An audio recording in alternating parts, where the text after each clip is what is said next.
Okay, in all seriousness, let's get on with the review.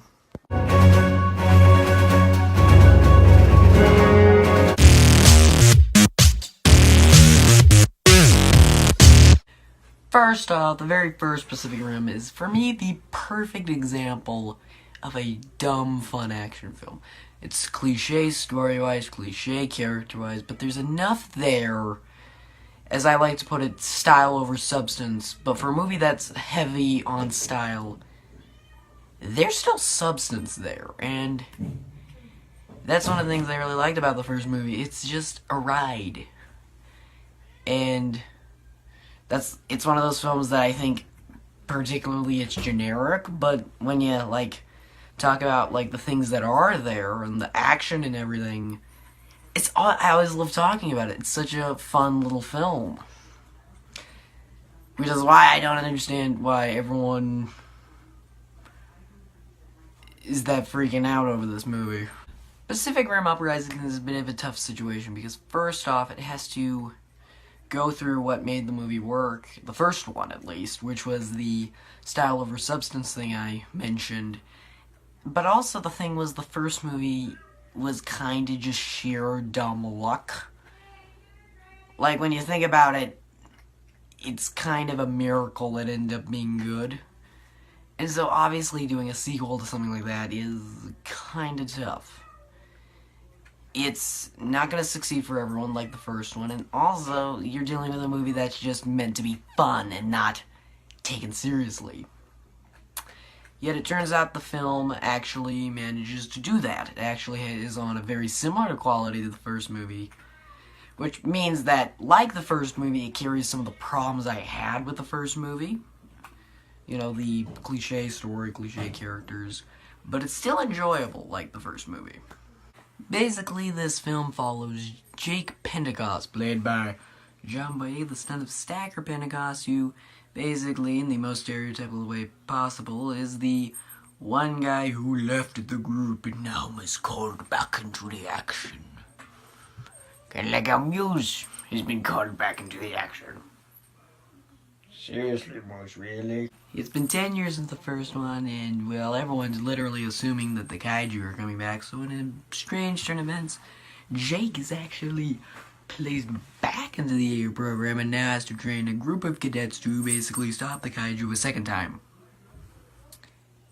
So, pretty much another movie like most other films. Yeah, it's pretty much the stereotypical, the main character has to once again learn the importance of teamwork, he must go back, yada yada yada yada. Similar to the first one, this one doesn't throw much at you. It's kind of like Star Trek, Creed, and come to think of it, the very first Pacific Rim, it's basically these cliche story of they have to save the world and they have one who left the fight a long time ago, yada yada yada, you get the point. And, you know, they also have the classic military cliches, as in the jokey one, the one that does not like the new recruit. Yeah, you get the idea. This film you've seen many times. That's pretty much what this movie is. It doesn't throw a lot at you. But similar to the first one, it has some unique little additions that do, for example, keep you invested similar to how the first one did it. For example, John Boyega does a fantastic job as Jake, and a great job when it comes to the small character moments. He had a real sense of humor and charisma to him, and the newcomer, Kaylee Spy... Okay. Yes, there's a laptop here. Kaylee Spy... Kaylee... This is gonna be like the David Oyelowo wall, isn't it?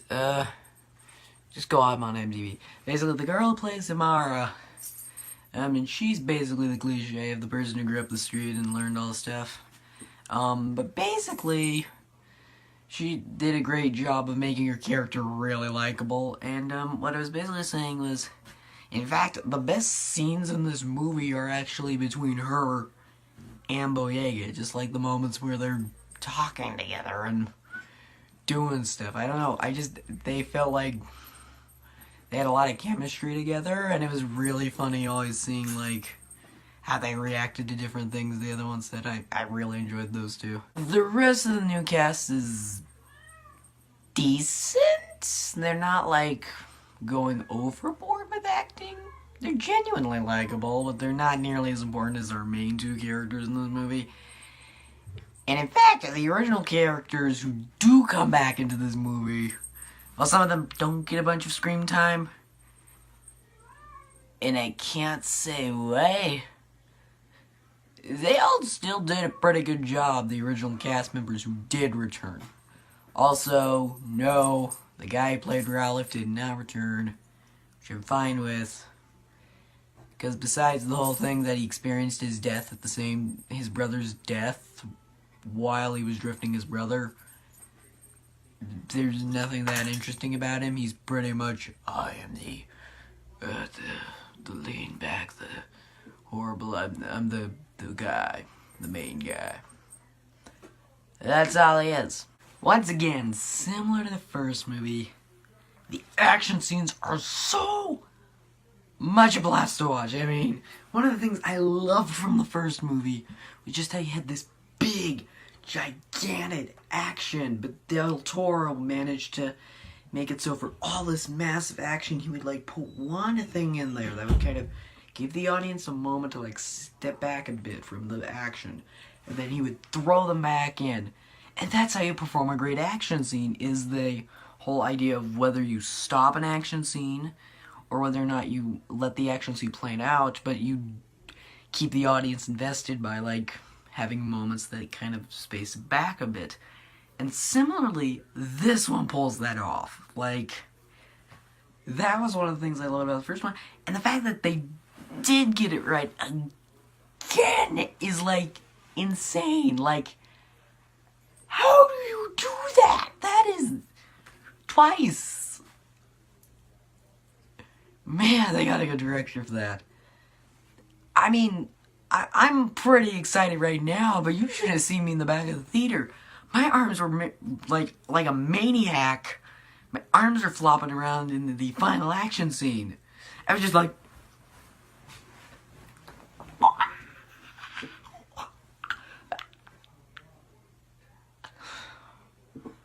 oh man. The action scenes here are insane. And while it looks like I'm definitely just overly praising this film, yeah, it doesn't help that this film still has problems.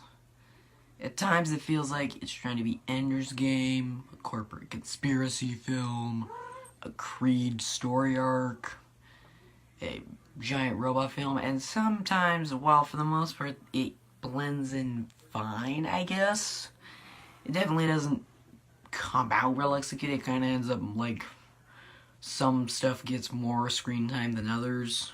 Also, it does not help that this film has a twist villain. Now, I'm not gonna say who the twisted villain is, obviously, but as soon as they came on screen, my immediate reaction was literally, "You're the villain, aren't you?" It was that obvious. The character could have just come into the room with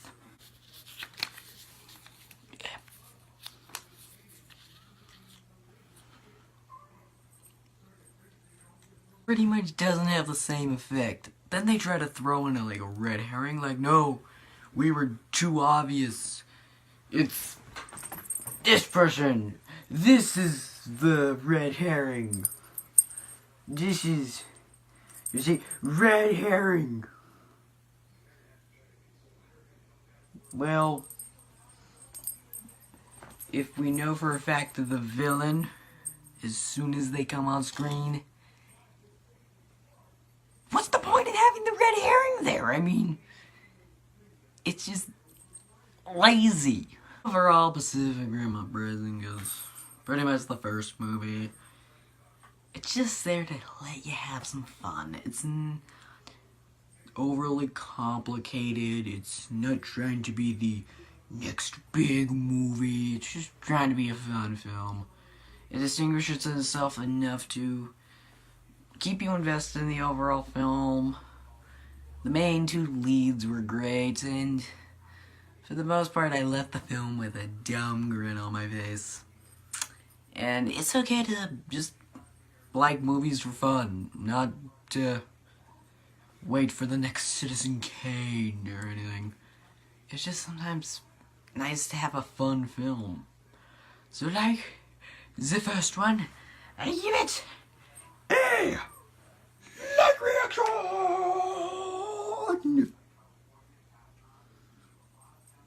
That's pretty much my thoughts on the first one as well. This video has gone on too long, and you got not any jokes. I need to end on a joke.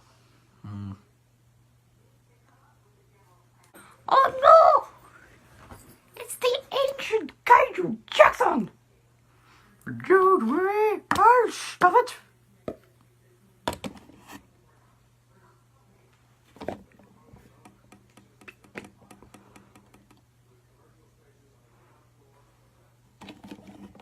Zap.